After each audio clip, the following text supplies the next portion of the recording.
If anybody, watching or people here have loved ones in assisted living facilities, we could all agree on one thing, that it's very, very expensive. There's people who I know who have paid over $15,000, even $20,000 a month to live in an assisted, living facility. In the town of Greenburgh, we've approved some assisted living facilities, but they're really not affordable for the average person who lives, in the town.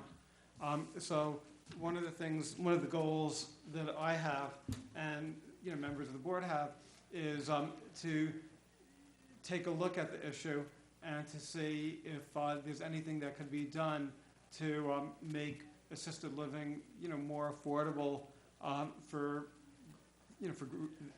people who live here, who need the help, the middle class, and others. Everybody deserves to be able to live their older years with dignity.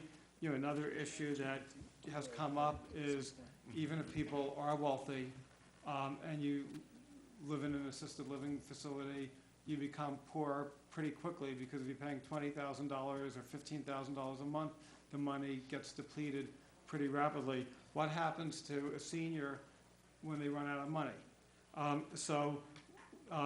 Today we formed a committee. We've started forming a committee, and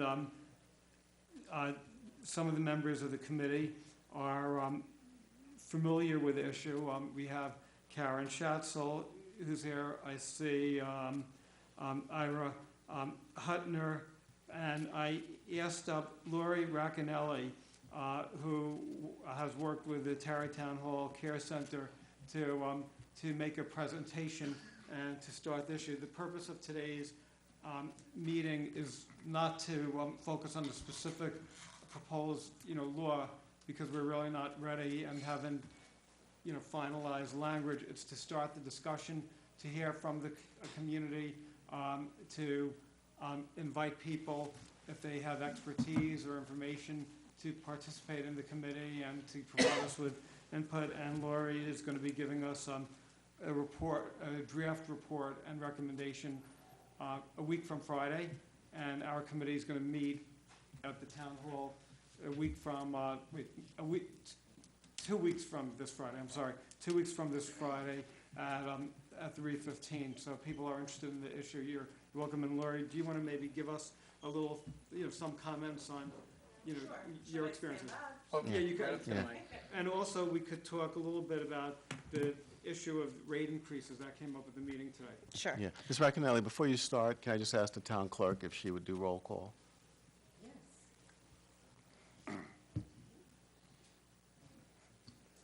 Town Attorney Tim Lewis. Present. Councilman Kevin Morgan. Present.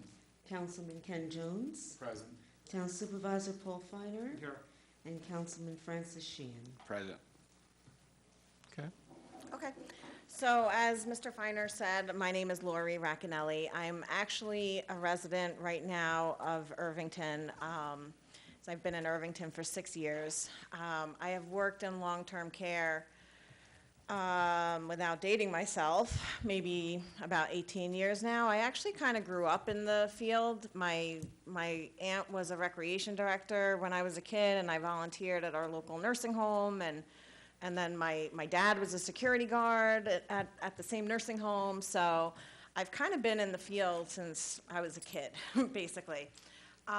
So naturally, when I graduated college, I ended up working for my very first real job, I guess, was for Portchester Nursing and Rehab at the time. I then went on to develop myself. I've done everything from dementia programming to marketing, to sales, to finance. Currently, as of most recently, I've been doing community outreach at Tarrytown Hall Care Center. I'm also now a home care consultant with a private home care company. So I kind of feel like I have a global perspective on all of the different services that are available to the geriatric population.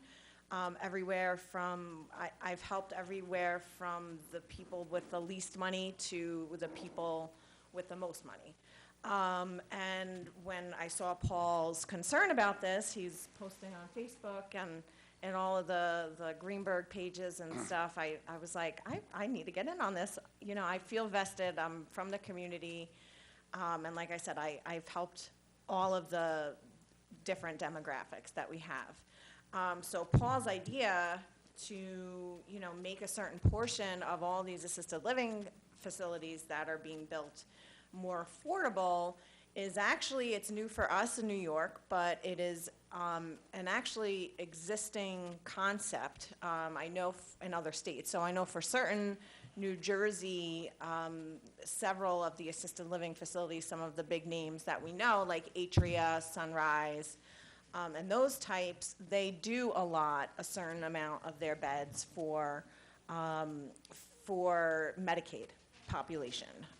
You know, and there are several different approaches that can be taken with this, which we sort of talked about today at our first committee meeting. You know, and it really is, there's a whole bunch of different ways to look at it. I mean, you can have a certain portion of an assisted living with, you know, a portion to affordable housing. You can have a certain portion of assisted living that is strictly Medicaid dollars coming in. You can have a portion of an assisted living that allows people to spend their money down and then go on Medicaid and age in place. So there are numerous approaches that can be taken to this, and I think the idea is to make the assisted living buildings that are being erected here in Greenburgh more suitable for the diversity of the population here in Greenburgh. So, you know, as you mentioned, we have people who have very little money coming into this, seniors who, you know, are on a very low fixed income and, you know, maybe living on a few $100s a month, to people who, you know, possibly have worked all their lives and have a savings and, you know, built up pensions and annuities and things like that. So, you know, there's just such a broad spectrum, and I think Paul's idea is how do we capture all of that without making almost like a split society, right? I know there was like some talk of sliding scale, you know, and I think at the end of the day, the main concern is, okay, we're putting up these assisted livings, and every single, you know, let's say there's 3 to 5 going up right now, and each of those 3 to 5 have 120 beds or apartments, so to speak. You know, so you're talking about, we locally, right in our area, have 700 beds that are priced at $10,000 a month. I'm just throwing that out as an example. But we do not have a population who can all afford $10,000 a month. So I think the gist of this is how do we capture the entire population, make these assisted livings have a certain way to service a broader spectrum of the population. So. And also, could we talk a little bit about the rate increases and the lack of regulation? Yeah, I mean, that's another another aspect of this is that the assisted livings, they are very strong with their rate increases. They have annual rate increases. So let's say you move into an assisted living and your rent is $6,000 a month. You know, in 2 to 5 years, you're then up to $12,000 a month. So, you know, there is very, very little regulation. So, you know, I think that for our industry here in Westchester, you know, this is probably a lot to swallow, but as I said before, in other states, there is definitely more control, and I think that Paul's idea to bring it into Westchester is probably a really good thing. And we also were talking at the meeting that many of the assisted living facilities, they were all luxury assisted facilities, most of them in Westchester, but, you know, many of them have empty beds.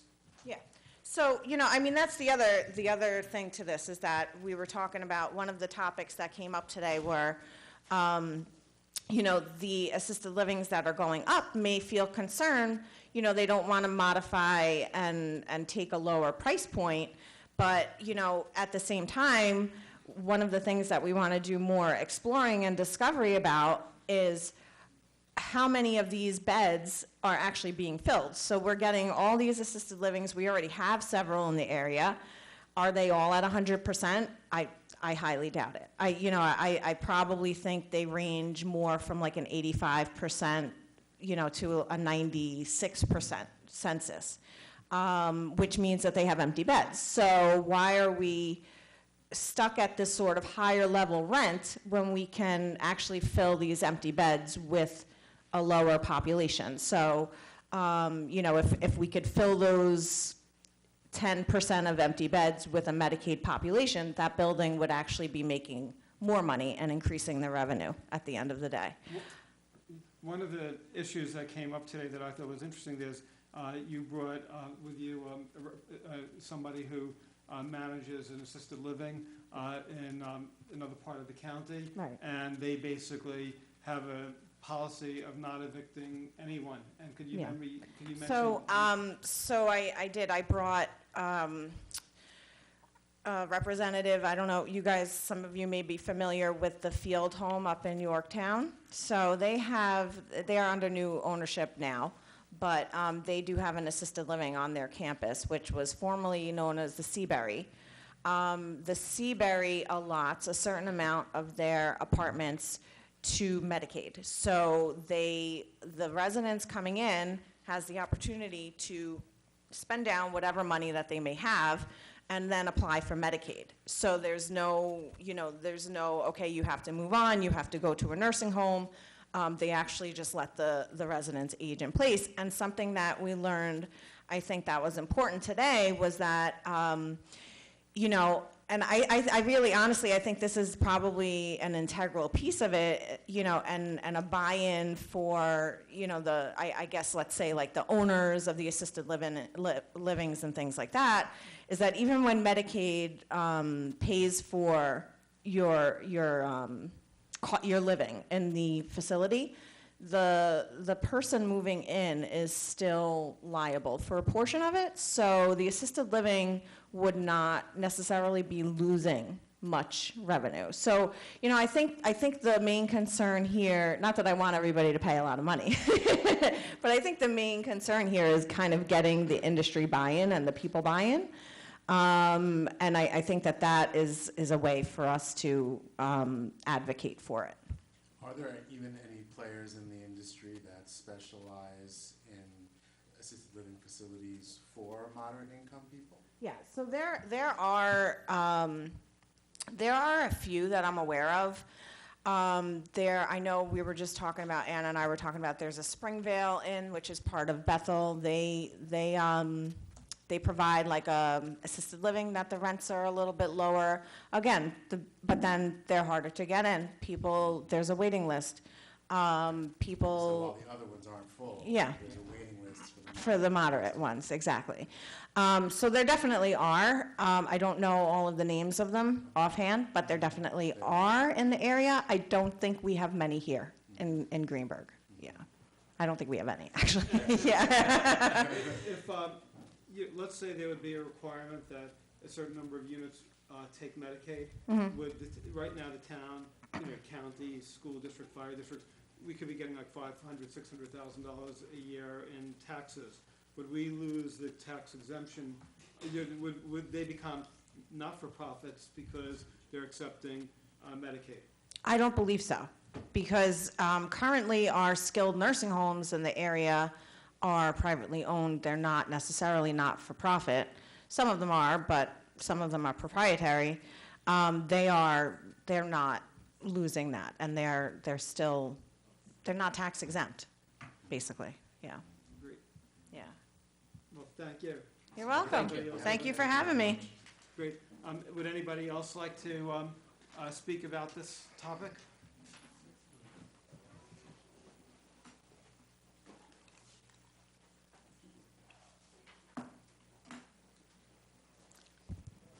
Hello, I'm Ann Valencia. Better stay back a little.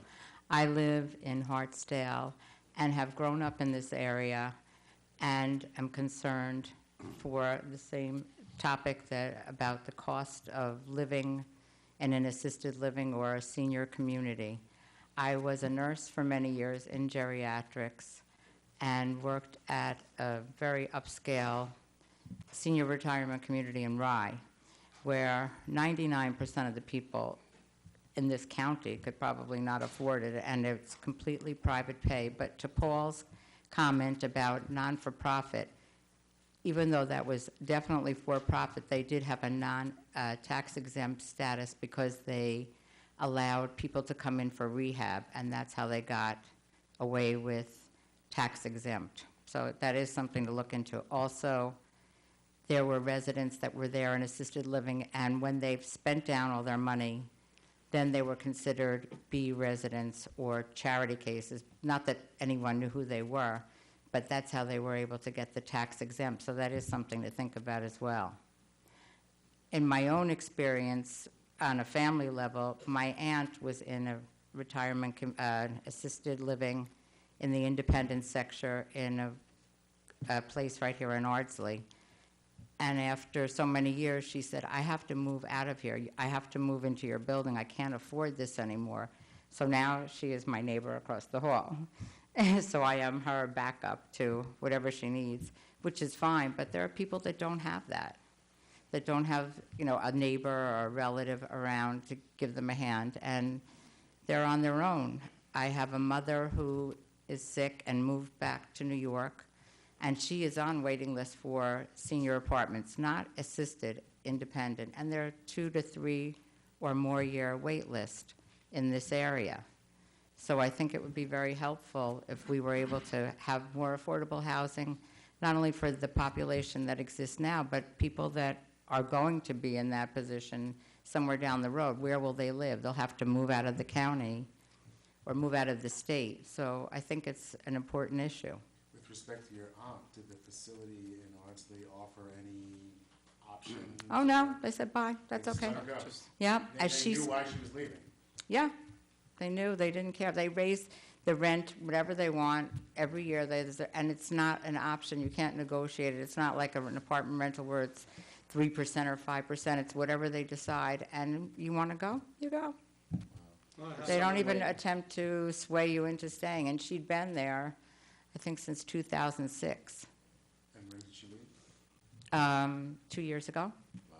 Yeah, so now she lives on East Hartsville Ave. She's very happy there, but now she has a little help. She has an aide come like a couple of hours twice a week that she got through her long-term care.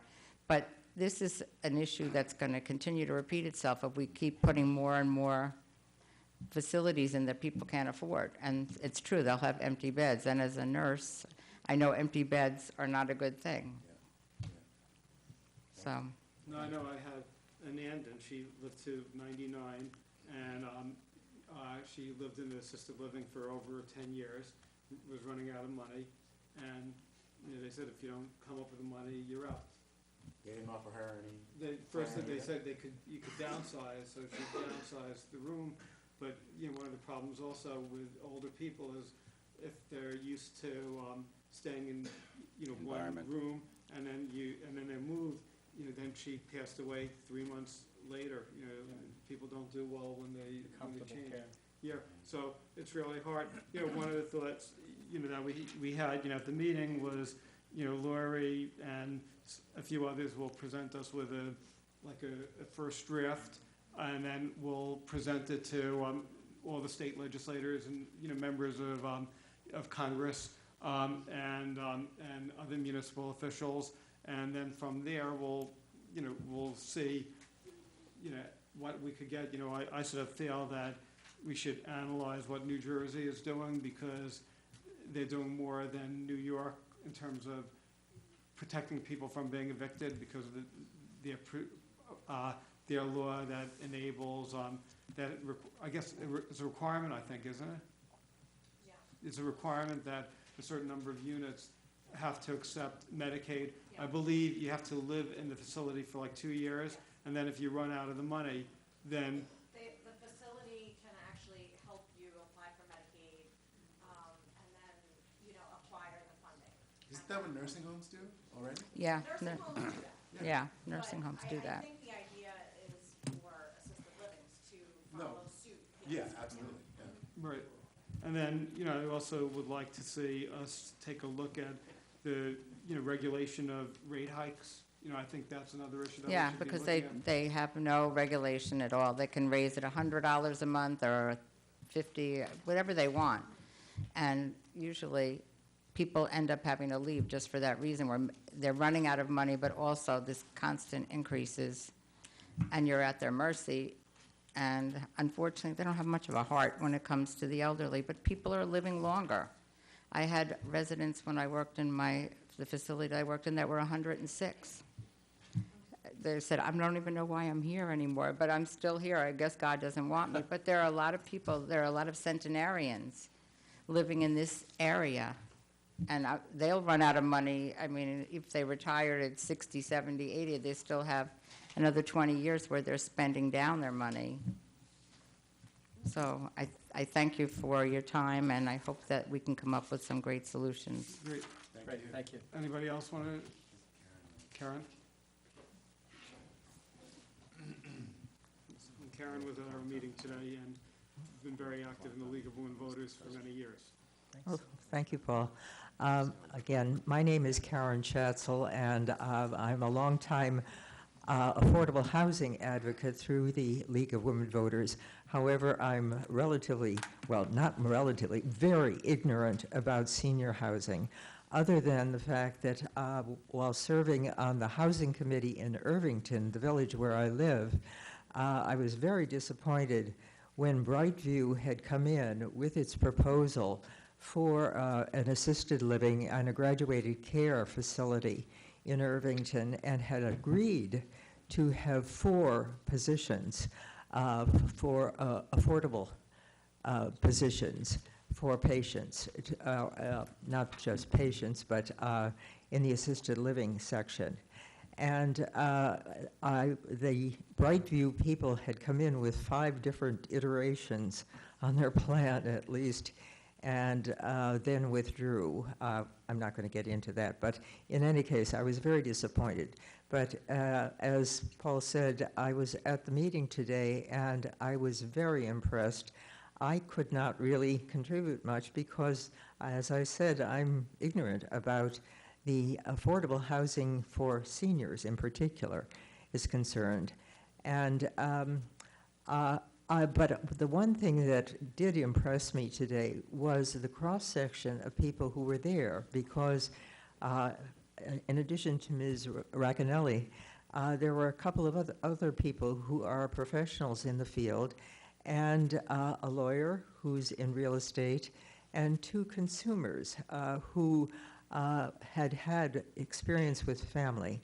And they came in because they had heard about the proposal. And I wouldn't presume to speak for the supervisor, but I would think that the committee would welcome people who have additional expertise in this field, because it is going to require a lot of investigation and research in order to do anything that's really going to be feasible and constructive as far as Greenburgh is concerned. But again, I applaud the supervisor's continuing efforts on behalf of all of the citizens here in Greenburgh.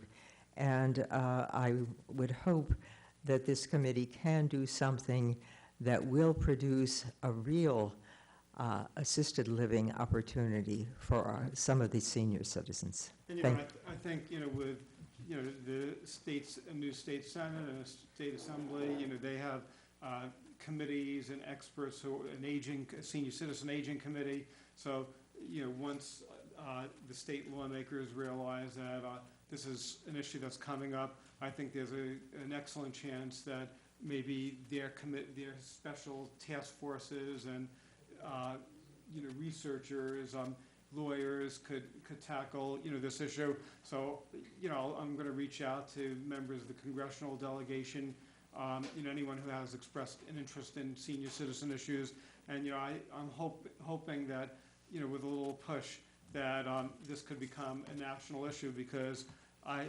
honestly believe that the problem is going to get more, it's going to be a greater problem as the population gets older. And, I feel that everybody talks about affordable housing, but, the frail elderly, they also need affordable housing. And, I just can't imagine, there's so many people in Greenburgh, when they get older, they're not gonna be able to live their elder years with dignity. And it's a crime, I think. So, I really am optimistic that we're gonna make something happen. I mean, I know you were involved in the affordable housing initiatives in Greenburgh, and I think you pushed for the 10% requirement, Right. and now nobody thinks twice. But when you started this years ago, Years ago is right. it was very it was controversial at that time, and now it's accepted, and that's what we have to do. We have to make people recognize that this is something that we're going to insist on. And what you mentioned about the new, I'll say, energy as far as the state is concerned in all forms of housing and for the aged, I'm having a senior moment, but I can't think of the name of the former state senator. She represented part of Westchester. For many, many years, she was in the Senate, very tall, handsome woman. Haskell? Thank you. But she is now representing the governor in the Office for the Aging in Albany. And she's very receptive and is eager to talk to people about more opportunities for I'm seniors. going to reach out to her. That's great. Thank you. Great, thank you.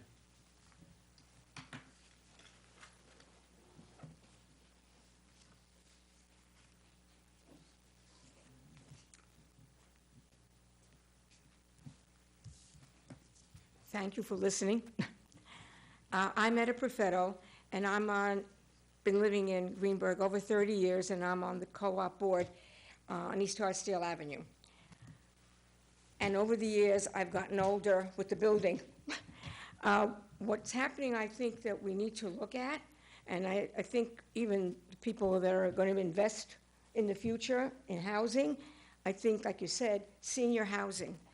And senior housing and independent living is a little different than assisted living. We have a lot of seniors who are very independent, who drive, who still cook and whatever in our building, but they don't have the other amenities of living with other seniors, of having certain amenities like a place to go and chat, a library, that kind of thing. Or even, for example, a concierge who would help them to get to places. If they have to go to a doctor, if they have to go shopping, although I know that Greenburgh, and I want to say this, we're great here. We have so many facilities. Our senior center is marvelous, and they have a lot of things going on. But still, the day-to-day living of people, and I think we need to look at that because we don't have senior affordable living. Thank you. Thank you. Thank you very much.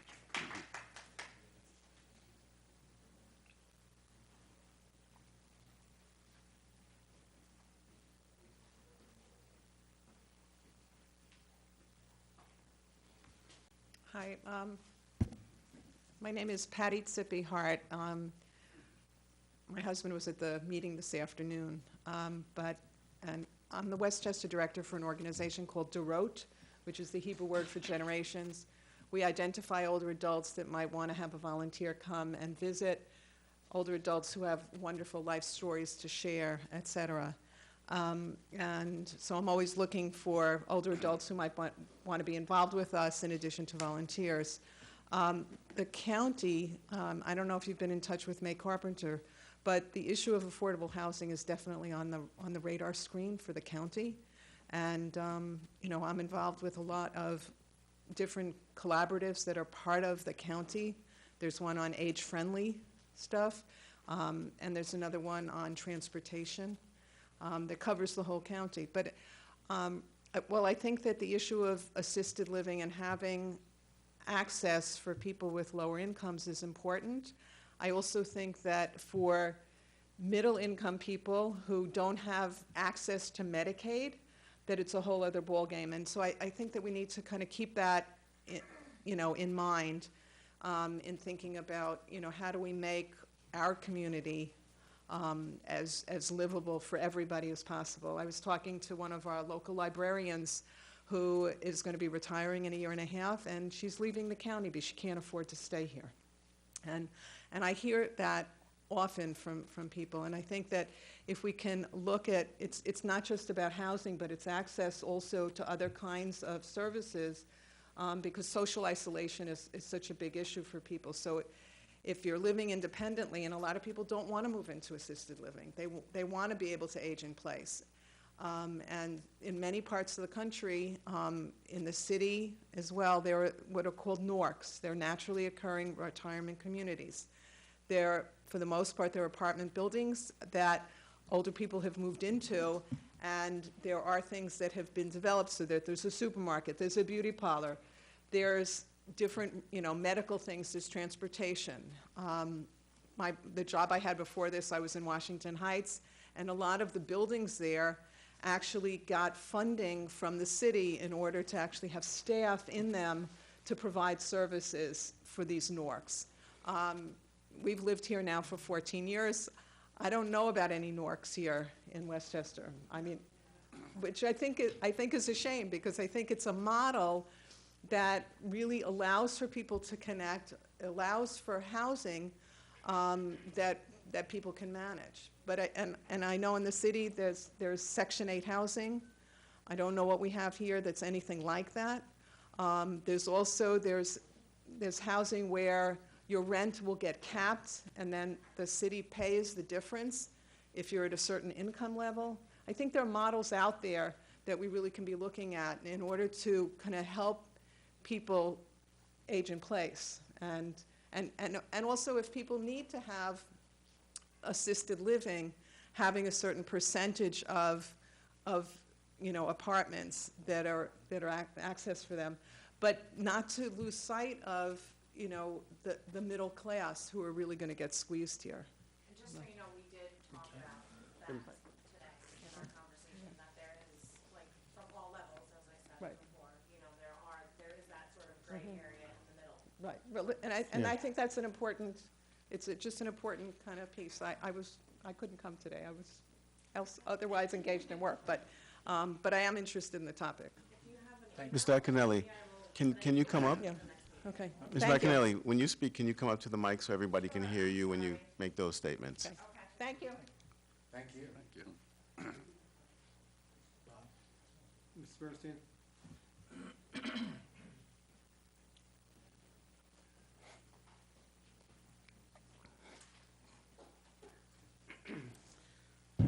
Good evening. Bob Bernstein, here tonight as president of the Edgemont Community Council.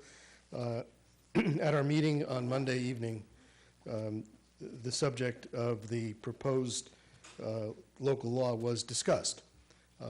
There is no draft of any law to comment on, so the discussion was really around the concept that is outlined of the town adopting a law that would require a minimum of a 10% set aside for affordable units in future assisted living facilities in unincorporated Greenburgh. So I'm going to confine my discussion to that subject. No one is opposed at Edgemont Community Council anyway to the concept of trying to encourage affordability for assisted living. But there was a good deal of skepticism about the workability of this particular solution. Let me start by, I guess, asking a series of questions. The last time the subject of assisted living was discussed in a work session, according to the agendas, was in response to a concern from I think the planning commissioner, that there had been a number of assisted living facilities that wanted to open up in Greenburgh. We'd already had Brightview. There's Shelbourne, which is in litigation, but which you gave a permit to. There's the one proposed that's under construction on Dobbs Ferry Road. There's the one that is proposed for the Metropolis, a portion of Metropolis property on Dobbs Ferry Road. There's the other one that's proposed on for Maplewood. So one question was, would this 10% set aside apply to all of them? Or would it only apply to the ones that have already gotten approval? And the reason the question gets raised is one of competition, because the proposal as drafted, at least as we've seen it, or the supervisor has discussed it on social media, he made clear that it couldn't be retroactive to facilities that already exist.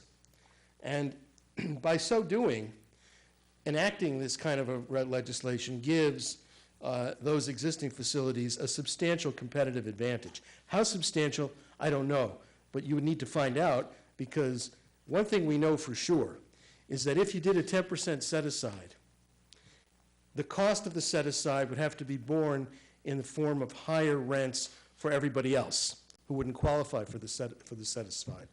That raises those rents and costs to be in those facilities and makes them unattractive when it comes to the other facilities. They become, there's a disincent to go to a place that imposes that higher cost, which, coincidentally enough, would solve the problem of there being too many facilities locating in unincorporated Greenburgh. You know, when Greenburgh approved the Shelbourne thing, and we disagree about that, and we're in litigation over that, but the effect of that approval was essentially to create a precedent throughout unincorporated Greenburgh where assisted living facilities can be developed. Some people think that's a great idea. Others think it's going to impose huge costs on Greenburgh that people haven't taken into account. We've already heard from the Chief of Police on a few occasions that the increase in the number of assisted living facilities imposes a drain on the police department and emergency medical services. Increasing the number of those facilities, of course, would increase that drain. Requiring that they have a 10% set aside would impose a cost that would encourage those facilities to look elsewhere, go to another municipality that doesn't have that requirement. On the other hand, we heard from the woman from Irvington who said, unfortunately, Irvington had a proposal and the assisted living facility decided not to locate there, and she didn't want to explain why, but essentially the village of Irvington did not want that facility because of the costs that would be imposed on them. Because assisted living facilities, by their nature, by the way they have been developed as an industry, they depend on taxpayers to fund emergency medical costs.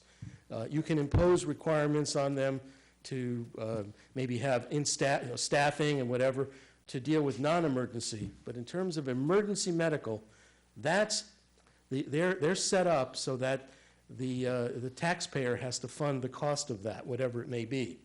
And we've seen that wherever they've located, and it does have impacts, and it will have impacts on the future.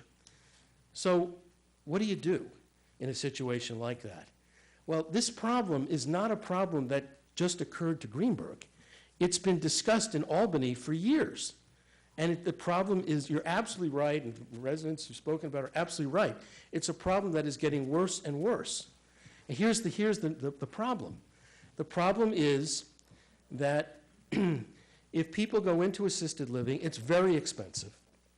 If you were to have an affordable set-aside, those folks who come in there and qualify would have a very difficult time being able to afford the nursing services that are supplemental as they age in those facilities. What do you do in that situation? If they can't afford it, do they sit there and live with, among others, who get the services, but they can't because they can't afford it? But they're able to get there, live there at a reduced rent? Is that fair? Is that humane? How do you deal with that? Well, the practical reality is folks who are in those facilities drain their savings. They drain their savings, and what happens is, as you've heard, when you drain your savings and you're in one of those facilities, you're out. Because every one of those facilities that Greenburgh has approved thus far, and every one of those facilities that are looking to come into Greenburgh, and all future facilities that want to come into Greenburgh, know that you do not have to accept Medicaid, and they will not accept Medicaid. That's why, because they will not accept Medicaid, they will evict any resident who fails to pay the rent, no matter how little it is. They're out. And we've seen examples of that. It's tragic, because there are people who've seen their aging parents or relatives who did not qualify for a nursing home, but couldn't afford to stay in the assisted living facility they've been at, whether it be at the Atria or at Brightview or others. They're on the street. So what do you do? Well, you could say, well, we should mandate that they accept Medicaid. But the problem with mandating that they accept Medicaid is that in exchange for that benefit, the assisted living facilities would like municipalities who are providing the emergency medical services to make them property exempt, tax exempt from property taxes. Nursing homes that accept Medicaid in the town of Greenburgh are, of course, exempt from property taxes. They like what they have. You want them to have Medicaid? They say, good, exempt us from property taxes. So now you're caught between a rock and a hard place. This is not a Greenburgh problem to solve. This is an Albany problem to solve. And state legislators have been wrestling with it, trying to figure out what is the appropriate, proper balance as more and more people age and need to find a suitable living arrangement. Sure, it's great if you can find services, if you can in independent living, but independent living suffers from the same problem. But if you need assisted living, if that is what you're best suited for you, what do you do if the population can't afford it? And the only alternative is a nursing home, which you don't yet need, but you must go to anyway because Medicaid is the only way you'll be able to pay for it. This is not a Greenburgh problem to solve. And trying to solve it through local legislation like the type you're suggesting, I think will create more problems and is not really going to address the real issue, which is providing more opportunities for a growing population that's aging to have affordable places to live and get the services they need. It is a problem that could be paid for by local taxpayers, but many local municipalities say, we don't want that. That burden shouldn't be placed on taxpayers locally. That's why villages like Irvington and others have said no to assisted living. Greenburgh has welcomed assisted living. Town of, for unincorporated Greenburgh, you've welcomed it. And those of us who helped work on the statute that allowed it thought it was a good idea. But the unfortunate part about the Shelbourne situation is now you can put them anywhere in unincorporated Greenburgh, and unless you put some restrictions in place, that's what's going to happen, and there will be a tremendous burden on local services that will have to be paid for. It's not an Edgemont problem. We got enough problems. But the facilities that we're talking about are facilities going to be located throughout the rest of unincorporated Greenburgh. And they're going to drain the resources of the police department, they're going to drain the resources of the fire districts that are going to be required to respond to them in the event of a medical emergency. And the problem, therefore, is a far more comprehensive problem that is not a problem that could be resolved by the Greenburgh town government. But what Greenburgh can do and should do is get yourselves acquainted with the severity of the problem and the different issues and competing forces so that you could go to Albany and take a position and advocate for something that would make sense for a municipality like Greenburgh, which has welcomed.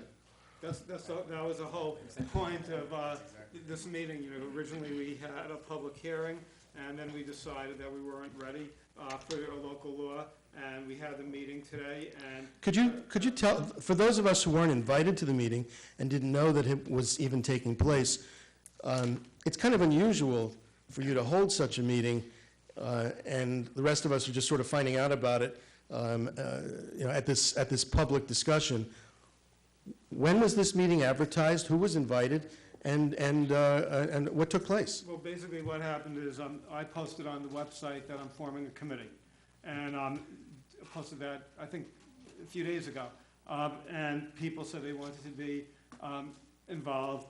Lori Racanelli in December, I guess you came late to this meeting, but she basically said she wanted to meet with me individually just to discuss, this issue. And yesterday, she said, she may have 2 or 3 other people at the meeting who have expertise. And then I figured, I should contact all the people who reached out to me saying they're interested in the issue. So I invited them all in less than 24 hours notice. And we actually had a really good meeting that wasn't, was almost like organized at the last, minute.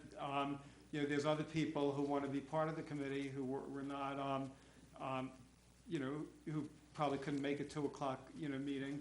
You're certainly invited to participate, because the goal of this effort is to come up with ideas and to see if we could persuade Albany and Washington to take action, because I realize that we're not going to solve this in Greenburgh, but I think what we can do is we could highlight the issue, and by highlighting the issue, other elected officials at every level of government, they're going to start taking the issues, and they may come up with better ideas and funding and initiatives.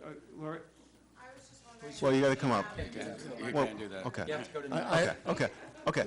And wait a second. So we just don't want to morph into another discussion about a meeting that was had. We're trying to get general information, and I'm not saying you, but we really have other speakers that want to speak, and we just want to learn more about assisted living and the needs that we have. I want to give other people the right to speak. Okay. Thank you. And I know that Mr. Zinger wanted to speak as well, so I see Mr. Zinger's, You want to just answer, I just wanted to speak, just quickly, it's nothing long. Just to speak to his remarks about the draining of emergency medical services. I'm actually an EMT, and I've rode with TVAC in Tarrytown. I understand what he's saying. Yes, assisted livings call 911 frequently, but they're calling 911 for their elderly residents.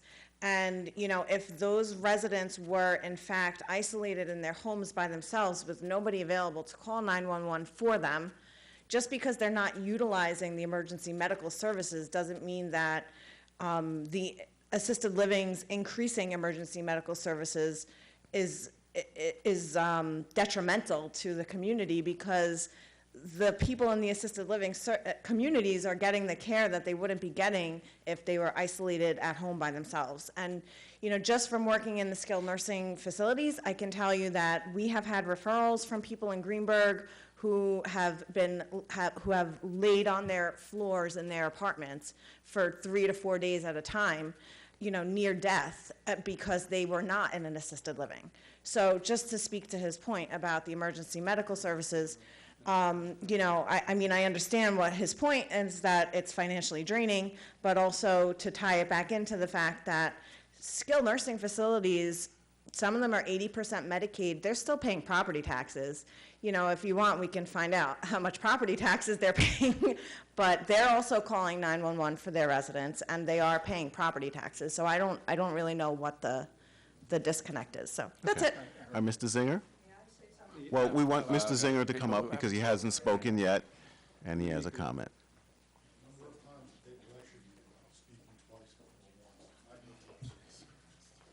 I don't like how there's different rules for different hearings. It's not a hearing. You're right. So I want to start by saying that I support the supervisor's goal of increased access to assisted living in Greenburgh. Like everyone here, I have concerns about the cost of long-term care, both for my parents and eventually, think I'm the youngest person in the room right now, but one day for myself. This is a public discussion, and it is good that we are hearing from local residents about their individual situations. However, as we all know, this is not just a problem for Greenburgh. This is a national problem. So our approach needs to be carefully analyzed with consideration given to all of the externalities of a system as Bob mentioned, that is complex with many types of facilities, levels of care, cost structures, payment methods, insurance plans, and on and on and on. Unlike how things usually go in our town, Greenburgh's solution to this problem cannot be based on anecdotal evidence or even comments from a few concerned citizens on one of those legendary committees. It needs to be data-driven. We need to have facts on the local, state, and national landscape.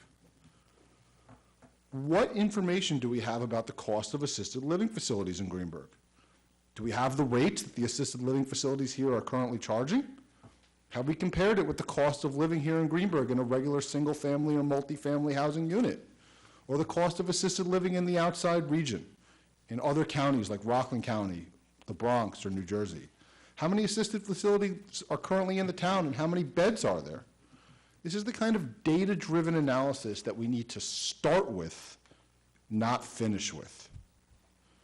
There are details that need to be carefully considered. How did we come up with 10%? It's possible that number is too low, not doing enough to address the issue, and really not solving a problem that we know needs to be addressed.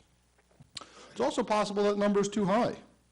This is a plan with good intentions, but sometimes good intentions lead to unintended consequences. If you understand basic macroeconomics, if you decrease the supply of something caused by an externality, like 10% of beds set aside for below market rates, that could lead to developers deciding to build elsewhere. Thus, less assisted facilities for these people who desperately need them. Or it could potentially lead them to charge the remaining customers more in order to make up the difference. That doesn't help those remaining 90% of the people in those beds. It's almost like the concept of rent stabilization in New York. People who have those apartments, it's great for you, but for the rest of the 90-95%, you end up bearing the cost of that. And that needs to be considered, because this isn't a straightforward issue. So is this the best approach? Setting aside a percentage of affordable housing beds? Certainly a concept that's simple enough to understand, likely to be popular, but this isn't a simple concept. Is the best approach even to take action at the local level? It's a good intention, but does the potential of by taking action at the local level limit the potential and the desire and the political, sustainability for far better and far-reaching action that could be taken by the state? Are we handcuffing our own state representatives in Albany by acting, on our own? Wouldn't it be better to go ahead and an issue that this isn't a local issue by any means. There are people who need assisted living facilities everywhere. So why are we trying to deal with it on a local issue with local legislation instead of working with our state and federal representatives in order to come up with a plan that can address these things, not just for Greenburgh, but for the greater area?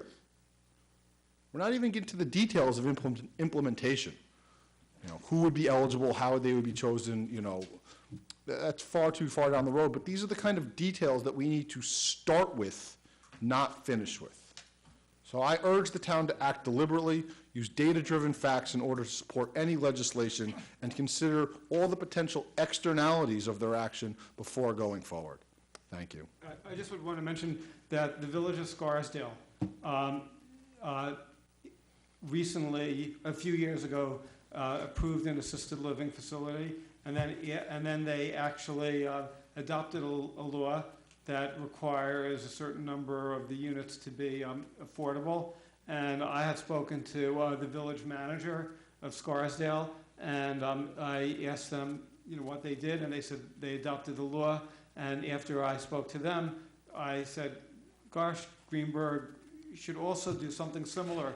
But then, I got a lot of I've been getting feedback from residents, and I thought that it would make more sense to have meetings, speak with experts, people who are smarter and more experienced, than I am, and more knowledgeable about the field, and then see if together we could come up with local initiatives and also come up with proposals for Washington, and Albany. So I don't really disagree with what you're saying, but I really feel strongly that what we're doing is is great, because you have to start somewhere. And I think that what's going to happen at the minimum, I feel like the worst case scenario is that people in Albany and Washington are going to find out what we're doing, because I'm going to let them know, I'm going to send them, the report that Lori and our committee, comes up with. I'm going to ask them to work on it. I'm very, very optimistic that this is going to become a major statewide and national issue, and that something different than what is currently done is going to be done, is going to happen. When the assisted living facilities, there's two that haven't been proposed in the Metropolis and the one at Maple, the swim club, when they come to the town, this is an issue that, when they haven't come up with their applications, this is an issue that should be brought up at the time an application is presented to the town board for consideration. So this is it's very, very timely. There's two facilities that are about ready to come to us. We know that this is a concern, and I don't see anything wrong with tackling the issue. Okay. Is there anybody who hasn't spoken a first time that would like to speak on this topic? Okay. Is it anybody else? Oh. Okay. Karen? Ms. Castle?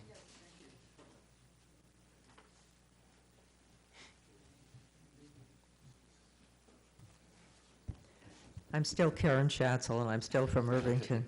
But I want to say, first of all, that I have always admired, particularly Greenburgh, because to me, this is what democracy is all about.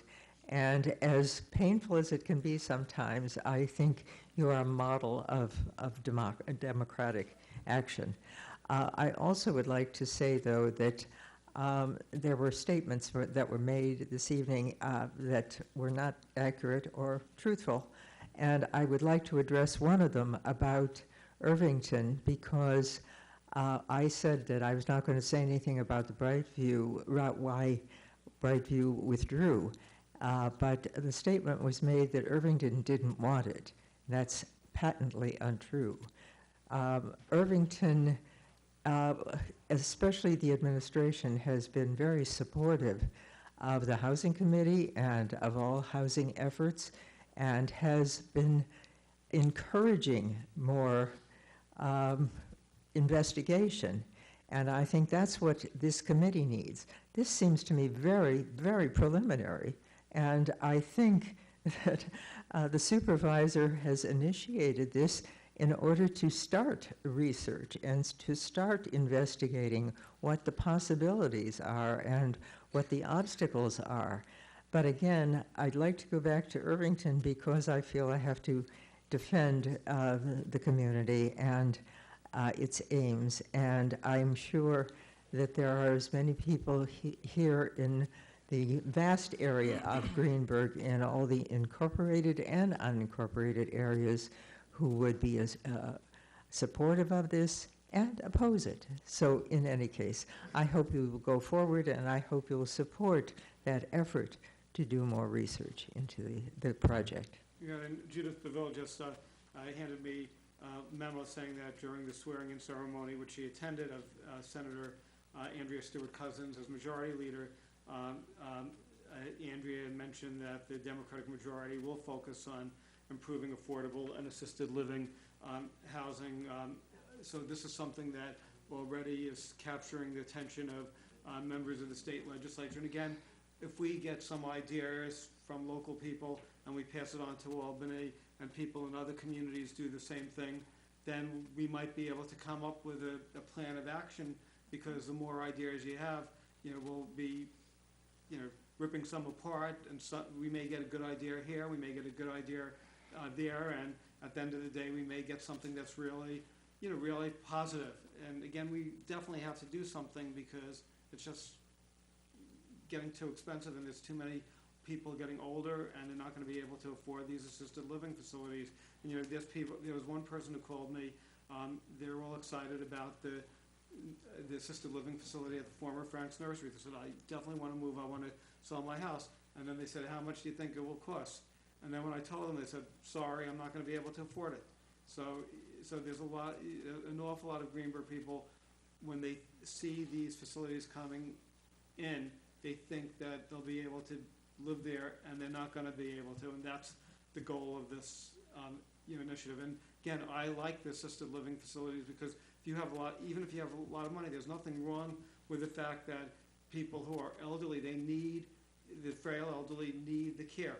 So if there's a for-profit facility and they want to open up one in Greenburgh and they feel that there's a demand for it, there's people who are going to definitely benefit by the quality of life that they're going to get. They're going to get a much better quality of life and going to be able to live nicely.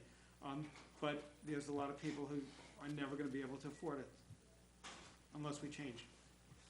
Just also, Karen brought up a great point. This is in its infancy. It's driven by need and interest by developers to be in certain communities. Now, the first meeting was today. So Exactly. right away, we're being looked at, well, why are you doing a law? Why aren't you dealing with the state? Why aren't you dealing with the federal government?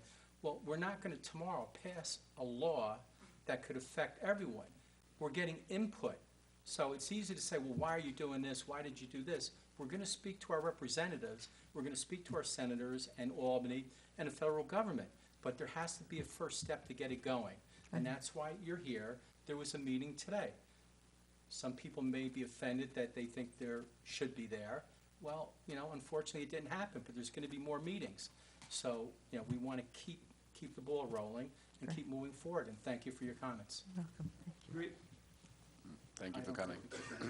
Okay. All right, you want to move to the next We have topic? one- Okay.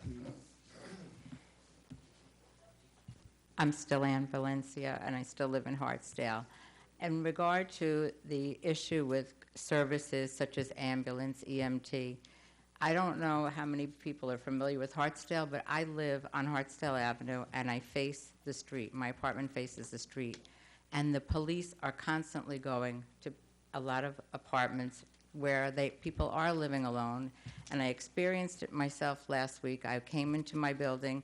There was a firefighter, an EMT, and police, because the woman that lives next door to me, who I've only seen once or twice, she's handicapped, must have pressed her alert button or fell. She's sometimes in a wheelchair and sometimes she has braces on her arms, but she's not able to walk much.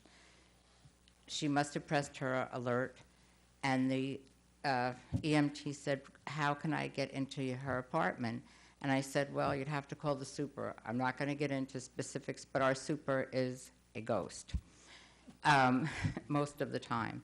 So they had to break down the door and get in and help her. I guess she had fallen out of her wheelchair or fell walking with her arm braces. But on Hartsdale Avenue, between the Country Club and the other big apartment building and the apartments on my side of the street, ambulances are going all the time because people are living alone and they're not getting the care.